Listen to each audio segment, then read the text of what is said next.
just take a look at the first bit of evaluation, which is being clear about the goals. Now, obviously, clarity is important, and that's one side of it. But clarity is not everything. It does not ensure success, understanding, or interpretation by the listener.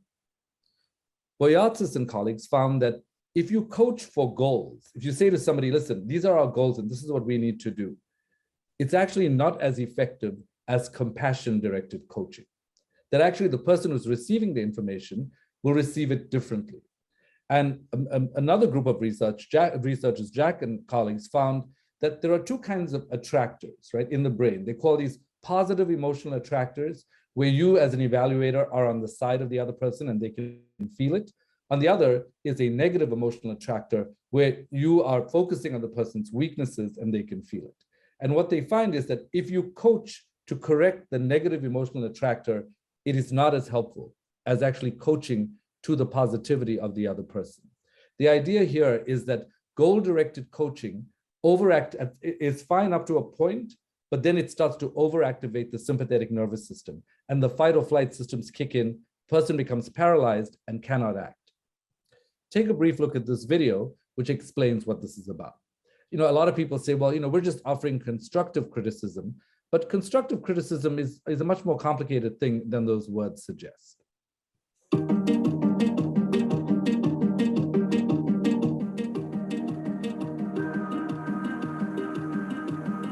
Change is stressful. Without change, we have no life, because the lack of change is, by definition, death. Our organizations worldwide are suffering from a motivation crisis. You are hardwired to pick up on the emotions of others. Now, here's the kicker. It happens in 8 to 40 thousandths of a second, according to Joseph Ledoux. That's deeply unconscious. And your dilemma is you can't help other people be open if you're not feeling open. It's this whole unconscious contagion. Now, let's be clear about this. Constructive criticism is still criticism. Doesn't matter your intent. The person receiving it still feels like you're being a bully. But if you really want to incite some possible change, do it the way it worked for you.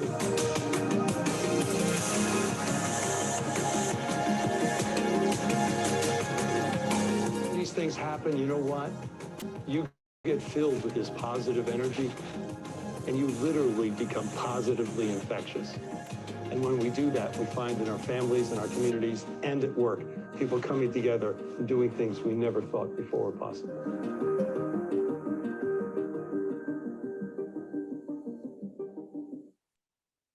And so, so what is this compassionate coaching, right? I'm sure some of you are thinking, well, I'm fine, I'm neutral. But the question is, are you empathizing with the other person? Are you caring about the other person? And are you acting in response to the other person's feelings? Or is it a constant offense and defense interaction? Let's just take two overt examples. What a goal-directed evaluation would look like versus a compassion-oriented evaluation.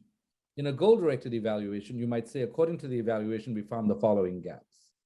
In a compassion-oriented evaluation, you'd say, I'd like to discuss the findings about the evaluation and think with you about how to overcome the obstacles blocking progress on the front. In a goal-directed evaluation, you would say, objectively speaking, you scored X, Y, or Z.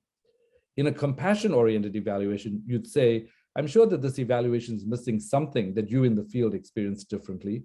What is that? Because this is what we're picking up. In a goal-directed evaluation, you would say, so I hope that you will act on these gaps until next time.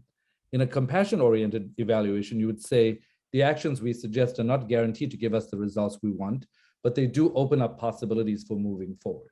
And you can see, if you look in the left column, it's very sort of hardcore, here are the facts, pretending that in your brain, your thinking circuits and emotional circuits are not talking to each other. But actually, they're always talking to each other. There's no such thing as pure objectivity.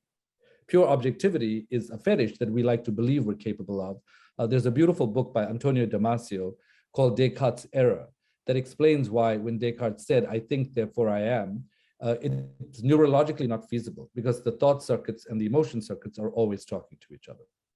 So the conclusion in this portion is for you to ask yourself, is there more space for compassion in your delivery of evaluation findings? That's the first question. And you could say no, and that's fine, but this is just meant to really provoke questions in you. Are people mirroring your anger and disdain and overactivating their sympathetic nervous system rather than taking in the suggestions you offer? And there's just something for you to think about as you're thinking about your process.